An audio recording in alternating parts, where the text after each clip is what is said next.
নগাঁও জিলা সত্ৰ ন্যায়াধীশৰ আদালতৰ গুৰুত্বপূৰ্ণ ৰায় হত্যাৰ গোচৰত যাৱজ্জীৱন সশ্ৰম কাৰাদণ্ড ভূপেন বৰাক 2015 চনত পদ্মকান্ত শইকীয়া নামৰ এজন লোকক বাঁহেৰে মৰিয়াই হত্যা কৰিছিল ভূপেন বৰাই লগতে 50,000 টকা জৰিমনা বিহিছে আদালতে অতিৰিক্ত 2 নং সত্ৰ ন্যায়াধীশ VK নাথৰ আদালতে দিয়ে এই ৰায়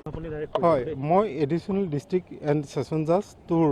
মই এজন চৰকাৰী অধিবক্তা হয় আজি আমাৰ অনাৰেবল সেশন জাজ টুৱে তেখেতৰ নাম VK নাথ তেখেতে ভূপেন বৰা নামৰ এজন আসামিক লাইফ লং কনভিকশ্যন দিছে আৰু 50,000 টকা তেওঁক ফাইন কৰিছে এই 50,000 টকা অনাদায়ে তেওঁক অতিৰিক্ত ছমাহৰ কাৰণে জেল দিছে এই গোচৰটো সংক্ৰান্তত মই আপোনালোকক ক'ব বিচাৰিছোঁ যে 2015 চনৰ 24/5 তাৰিখে দীপমণি শইকীয়া নামৰ এজন লোকে ননৈ আৰক্ষী চকীত এখন এজাহাৰ দি জনায় যে তেওঁৰ ককায়েক পদ্মকান্ত শইকীয়াক ভূপেন বৰা নামৰ এজন আসামীয়ে লাঠিৰে টঙনিয়াই আধামৰা কৰে পিছত ৰাতি হোৱাত তেওঁলোকে দীপমণি শইকীয়াৰ